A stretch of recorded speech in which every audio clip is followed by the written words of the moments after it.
Bulletin की शुरुआत करेंगे, रुक कर लेते खबरों की। केंद्रीय निर्वाचन आयोग ने महाराष्ट्र की शिवसेना एकनाथ शिंदे और उद्धव ठाकरे के गुटों में बंट जाने के बाद दोनों गुटों को अस्थायी रूप से चुनाव चिन्ह और नए नाम दे दिए हैं। उद्धव ठाकरे गुट को शिवसेना उद्धव बाला साहेब ठाकरे नाम और जल्दी हुई मशाल का चुनाव चिन्ह दिया गया है, जिसके चलते नासिक में शिवसेना के शालीमार स्थित प्रमुख दफ्तर के आगे उद्धव ठाकरे गुट के पदाधिकारी कार्यकर्ताओं ने इकट्ठा होकर हाथों में जलती मशालें लेकर शक्ति प्रदर्शन करने का प्रयास किया। पूर्व मंत्री बबनराव घोल, दत्ता गायकवाड़, सुधारक बटगुजर समेत कई पदाधिकारी कार्यकर्ता और महिलाओं ने शक्ति प्रदर्शन में हिस्सा लिया।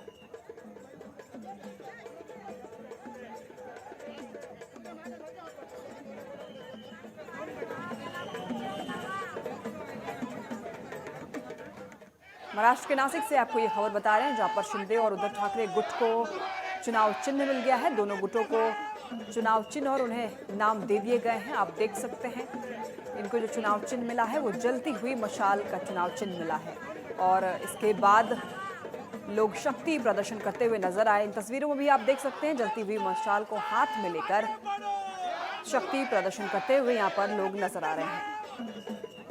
उद्धव गुट को जलती मशाल का चिन्ह मिला है। जलती मशाल को लेकर हाथ में लेकर लोग शक्ति प्रदर्शन करते हुए यहाँ पर नजर आए हैं। जालना के पूर्व राज्य मंत्री और शिवसेना शिंदे गुट के उपनेता अर्जुन खोतर ने शिंदे गुट को धार तलवार चिन्ह के रूप में मिलने पर आनंद व्यक्त किया है। मीडिया से बात करते हुए उन्होंने कहा है कि छत्रपति शिवाजी महाराज ने भी ढाल और तलवार के बल पर ही स्वराज निर्माण करेंगे और उन्होंने कहा है कि तलवार सैनिकों का आभूषण है, इसलिए हमें खुशी है कि हमें ढाल और तलवार का प्रतीक दिया गया।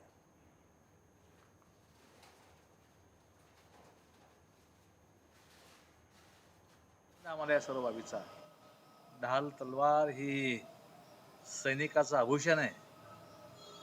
वार करायला आणि वार झेलायला सुद्धा ढाल तलवार उपयोगी पडते आणि ज्या ढाल तलवाराने छत्रपती शिवाजी महाराजांनी साम्राज्य उभा केलं, ते छत्रपती शिवाजी महाराजांची ढाल तलवार ही निशाणी आम्हाला मिळाली याच्यापेक्षा दुसरा आनंद काय असू शकतो। खबर अमरावती से है, जहां महाराष्ट्र विधान परिषद के विरोधी पक्ष नेता अंबादास दानवे ने बीते सोमवार और मंगलवार को मेलघाट दौरा किया था। इस दौरान उन्होंने यहां के लाकटू और चिखलपाट गांव को कुपोषण बालक और पोषण आहार के संदर्भ में विस्तार से जानकारी दी।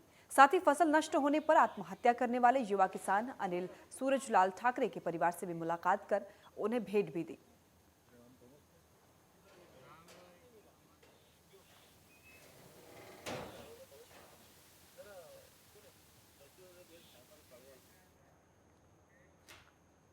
बीड जिले के मजुलगांव तालुका में सुल्तानपुर से महतपुरी रोड पर कल बारिश के पानी के कारण पुल बह गया है और मार्ग पूरी तरह से बाधित हो गया है, जिससे लोगों को भारी परेशानियों का सामना करना पड़ रहा है, जिससे लोगों में भारी आक्रोश व्याप्त है। लोगों का कहना है कि प्रशासन तभी जागता है जब कोई अनहोनी हो जाती है, क्योंकि पुल टूटने की वजह से छात्र परीक्षा भी नहीं दे पा रहे हैं। रास्ता बाधित होने की वजह से वाहन सेवा पूरी तरीके से बंद है। भारी बारिश के चलते पुल बह गया है, ग्रामीण इलाकों का संपर्क टूट गया है। लोगों को खासा परेशानियों का सामना करना पड़ रहा है, लोगों को आवाजाही करने में दिक्कतों का सामना करना पड़ रहा है। इन तस्वीरों में भी आप देख सकते हैं लोग किस तरीके से इस पार से उस पार जा रहे हैं, बड़ी मुश्किलों से। भारी बारिश की वजह से पुल टूट जाने से एक गांव से दूसरे गांव का संपर्क वो भी टूट गया है और लोगों को खासा परेशानियों का सामना करना पड़ रहा है। इन तस्वीरों में भी आप देख सकते हैं भारी बारिश की वजह से पानी जलस्तर जो है वो बढ़ गया है और पुल टूटने की वजह से लोगों को आवाजाही करने में परेशानियों का सामना करना पड़ रहा है। मार्ग बाधित हो गई है और पुल टूट जाने की वजह से काफ़ी दिक्कत हो रही है लोगों को। आवाजाही करने में परेशानी तो हो ही रही है, साथ ही जो छात्र हैं वहाँ के वो परीक्षा देने के लिए नहीं जा पा रहे हैं। सरकार और प्रशासन से इस बात की गुहार लगा रहे हैं कि उनको तुरंत किसी न किसी प्रकार की मदद दें, ताकि जो छात्र हैं वहाँ के स्टूडेंट्स हैं उनको भी आवाजाही करने में दिक्कतों का सामना ना करना पड़े।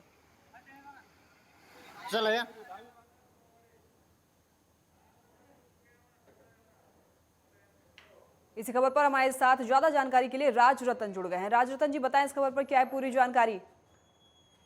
मैम, ये जो बीड जिला महाराष्ट्र में आता है और महाराष्ट्र के बीड जिला के माजलगांव तहसील क्षेत्र के अंदर जो महातपुरी गांव है, ये ग्रामीण क्षेत्र में आता है ये गांव। और कल शाम के 4 बजे ज्यादा बारिश होने की वजह से उस गांव का जो पुल बनाने वाला था, वो पुल बारिश के पानी से बह गया है। राज जी, तो कोई प्रशासन या फिर कोई अधिकारी इस बात की संज्ञान लेने के लिए वहां पर पहुंचे या नहीं? अभी तक तो कोई प्रशासक वहां पर नहीं पहुंचा अभी। राज जी, ये जो तो वहाँ के जो छात्र हैं उनको परेशानियों का सामना करना पड़ रहा है, वहाँ के ग्रामीणों का क्या कहना है? वहाँ के ग्रामीणों का कहना है कि अभी जो वहाँ का पूरा की मसला जो है आने जाने का, वो रास्ता पूरा बंद हो चुका है ये पुल बह जाने की वजह से। और वहाँ के छात्रों को अभी एग्जाम का समय चालू है, एग्जाम के समय में आने जाने के लिए तकलीफ होती है। वहाँ पे अच्छी सड़क नहीं, वो पुल बह जाने के कारण वहाँ के छात्रों को और ग्रामीणों को बहुत दिक्कतों का सामना करना पड़ता है अभी। तो क्या ये एकमात्र वहाँ पे रास्ता है या फिर कोई ऑल्टरनेट या अतिरिक्त रास्ता है उन लोगों के लिए जो वहाँ के ग्रामीण हैं? वहाँ पर एकमात्र ये सड़क है, यहाँ पर आने जाने का एक ही रास्ता है वहाँ पर, और दूसरा कोई रास्ता नहीं, कोई सड़क नहीं। राजीव, बहुत बहुत शुक्रिया इस खबर पर विशेष जानकारी देने के लिए।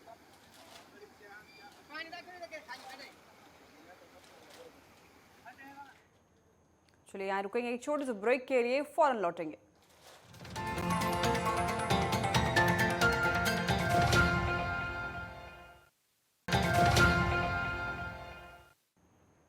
ब्रेक के बाद आपका स्वागत है। बढ़ते हैं खबरों में आगे। भारी बारिश के चलते सोयाबीन और कपास के बोंड को नुकसान पहुंचा है। शाहनूर मीडियम प्रोजेक्ट के कैचमेंट एरिया में भारी बारिश हुई है। परियोजना में जल प्रवाह में तेजी से बढ़ता हुआ दिखाई दिया है। तेज बारिश को देखते हुए और अगले कुछ सालों में परियोजना में संभावित प्रवाह की मात्रा में बढ़ोतरी होगी। मंगलवार को सुबह 10 बजे परियोजना से डिस्चार्ज 2 दरवाजे 5 सेंटीमीटर बढ़ा दिया गया है। मिली जानकारी के मुताबिक परियोजना से पहले शुरू किए गए 2 दरवाजों को 5 सेंटीमीटर ऊपर उठा लिया गया है। दोपहर 12 बजे और 4 दरवाजे 15 सेंटीमीटर ऊपर उठाए जाते हैं। शाहनूर नदी उफान पर है। हालांकि सहायक अभियंता और लघु सिंचाई उपखंड एक अचलपुर ने ग्रामीणों में से सतर्क रहने और नदी तल में प्रवेश करने या फिर नदी को पार करने से रोकने की भी अपील की गई है।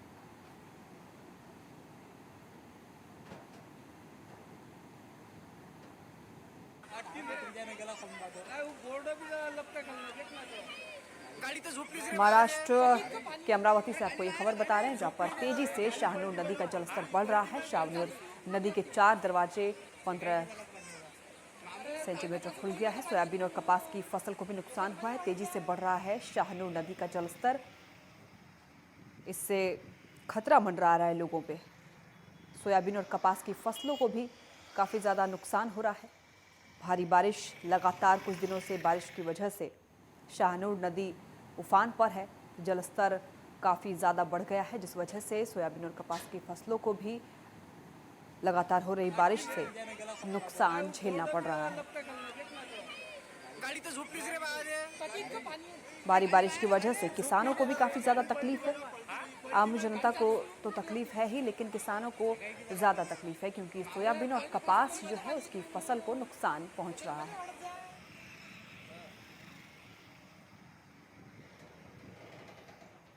इस खबर पर ज्यादा जानकारी के लिए हमारे साथ जुड़ गए हैं मारुति पाटनकर। मारुति जी, बताएं इस खबर पर क्या है विशेष जानकारी?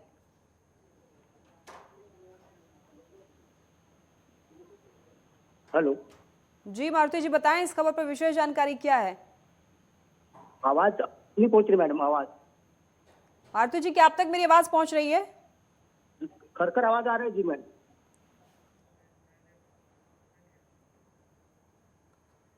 तेजी से शाहनूर नदी का जलस्तर बढ़ता हुआ दिख रहा है। लगातार भारी बारिश की वजह से कुछ दिनों से लगातार पूरे देश में कई क्षेत्रों में भारी बारिश हो रही है, जिसकी वजह से शाहनूर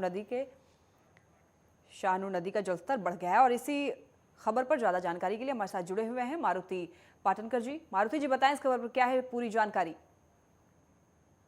लगातार बारिश के कारण जी जी बताएं, आपकी आवाज हम तक आ रही है, आप बताएं। तानूर के 4 दरवाजे खोल के लगातार बारिश के कारण कान की जो लगातार बारिश हो रही है इसके कारण क्षेत्रों में का भी भारी नुकसान हुआ है। और कल मंगलवार के दिन वहां अनुसार के लिए 4 दरवाजे खोल दिए गए तानूर डैम के, और आजू बाजू के गांव को सतर्क का इशारा भी दिया गया है।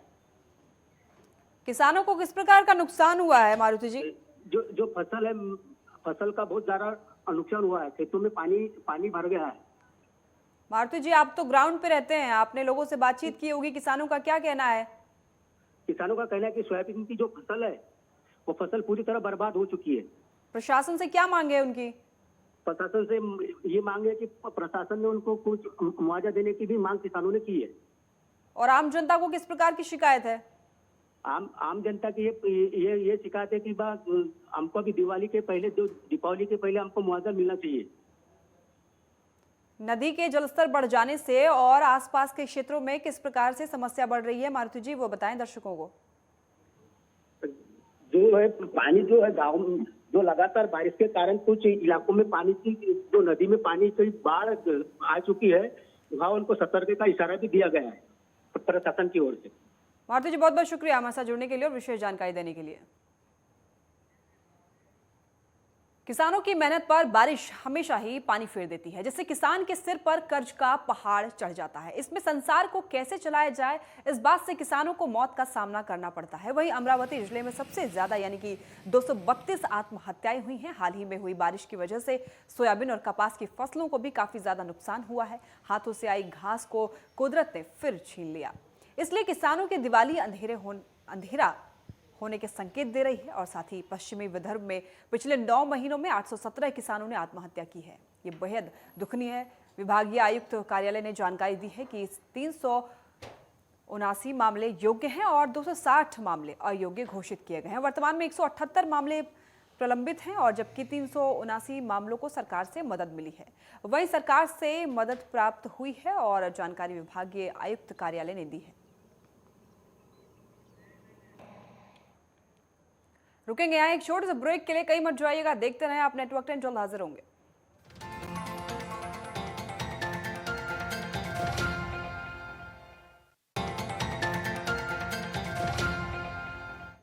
ब्रेक के बाद आपका स्वागत है। बढ़ते खबरों में आगे। रायगढ़ के पनवेल तालुका में गुलसुंडी ग्राम पंचायत के आदिवासियों और अन्य ग्रामीणों ने कोंकण आयुक्त कार्यालय पर धरना दिया है।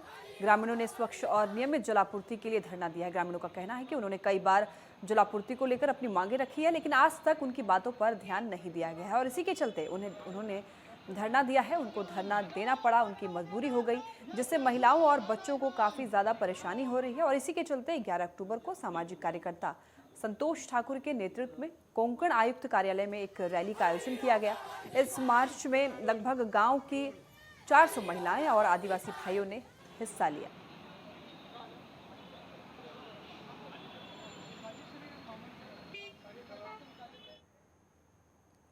अहमदनगर के शेवगांव तालुका में मुंगी गांव में सोनटक्के कोली और चांद बस्ती तक 3 किलोमीटर की दूरी पर स्थित शिव रास्ता कई साल से बंद है। आने जाने के लिए रास्ता नहीं है तो स्कूली छात्र भी शिक्षा से वंचित हैं, क्योंकि कोई रास्ता नहीं होने के चलते उन्हें स्कूल जाने में परेशानी होती है।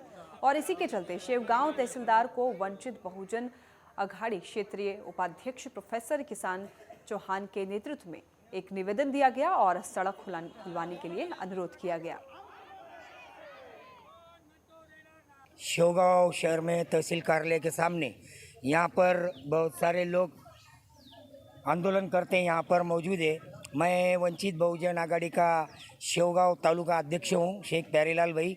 और यहाँ पर जो लोग छोटे बच्चे, औरतें, बहुत से लोग यहाँ पर मौजूद है। इनका ऐसा कहना है कि भाई हमारे जो मुंगी गांव में है, मुंगी गांव में ये जो रास्ता है सोनटक्के बस्ती, आदिवासी कोली बस्ती और चांद नगरी, यहाँ पर करीबन 200-250 लोग यहाँ पर रहते हैं। आज ऐसी परिस्थिति है, वहाँ पर करीबन ये लोग 15 साल से झगड़ रहे हैं, मगर इन्हें किसी भी प्रकार का न्याय नहीं मिला। इसलिए आज वंचित बहुजन आघाड़ी के महाराष्ट्र राज्य प्रदेश अध्यक्ष प्राध्यापक किशन चौहान सर, इनके नेतृत्व में यहाँ पर बहुत ही बड़ा ठिया आंदोलन चल रहा है। बस्ती में रहते हम, चांद नगर और कोल बस्ती।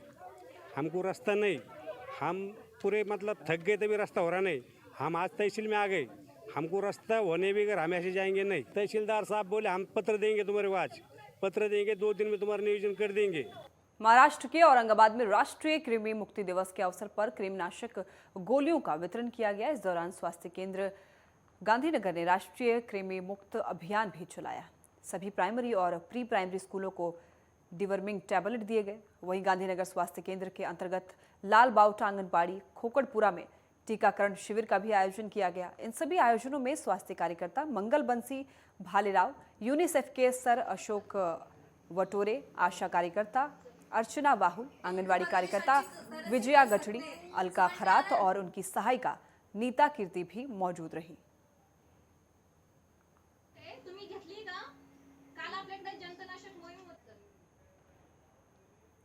वाशिम के पूज्य देवता श्री बालाजी यात्रा दही हांडी से शुरू हो गई। ऐसी मान्यता है कि देश के भाविकों द्वारा तिरुपति बालाजी से शुरू की गई दर्शन परिक्रमा वाशिम के बालाजी दर्शन के बाद ही समाप्त होती है। इस कारण दक्षिण भारत के भक्तों का यहां पर तांता लगा रहता है।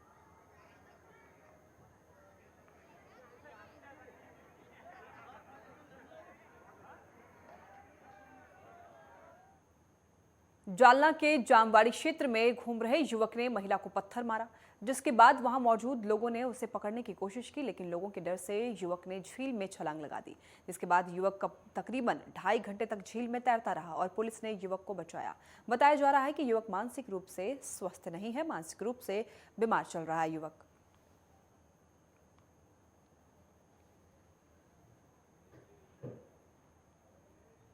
जलगांव जिले के भुसावल में केंद्रीय मानव संसाधन विकास मंत्रालय द्वारा संचालित नवोदय विद्यालय की 10वीं कक्षा के छात्रों पर 12वीं के छात्रों ने रैगिंग की घटना को अंजाम दिया।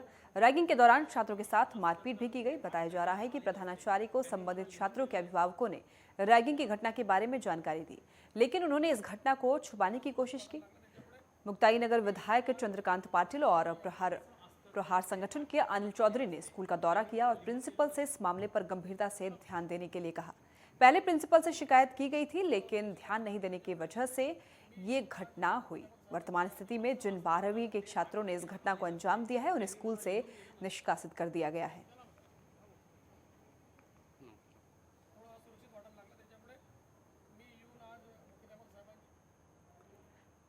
बिड के माजुल गांव तालुका के मंजरथ में एक युवक ने पत्नी और 5 साल के बेटे को सोते समय कुल्हाड़ी से मार डाला, जिसके बाद आरोपी के माता पिता ने ही उसे पुलिस के हवाले किया।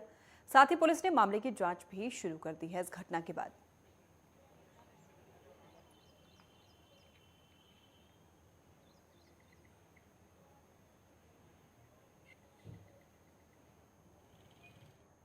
बीड में बीजेपी के शहर अध्यक्ष भागीरथ बियानी ने अपने आवास पर खुद को गोली मारकर आत्महत्या कर ली। यह घटना मंगलवार दोपहर करीब 12 बजे की बताई जा रही है।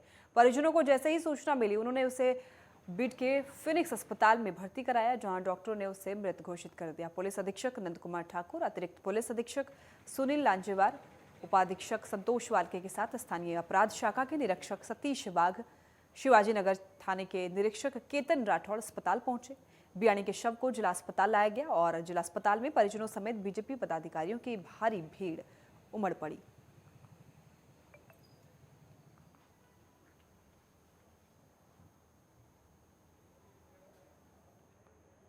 अर्धपुर बस स्टैंड क्षेत्र गंदगी और दुर्गंध से भरा हुआ है। इससे बदबू से यात्रियों और नागरिकों की सेहत को बड़ा खतरा है। इस बीच कई यात्री राज्य परिवहन निगम की बसों के बजाय सड़क के बाहर खड़े अवैध निजी यात्री वाहनों से यात्रा करना पसंद करते हैं। दरअसल अर्धपुर तालुका पूर्व मुख्यमंत्री अशोक राव चौहान के भौकर विधानसभा क्षेत्र में पड़ता है और स्थानीय नगर पंचायत पर अशोक चौहान कांग्रेस का शासन है। हालांकि यहाँ नगर पंचायत की ओर से थातुर माटूर पद्धति से सफाई की जाती है और इससे इस क्षेत्र में काफी मात्रा में गंदगी बढ़ गई है। साथ ही बस स्टैंड क्षेत्र में ही शौचालय का निर्माण और पेयजल अपशिष्ट टैंक का निर्माण देखा जा सकता है, लेकिन इसका जो है यात्रियों को कोई फायदा नहीं हो रहा है।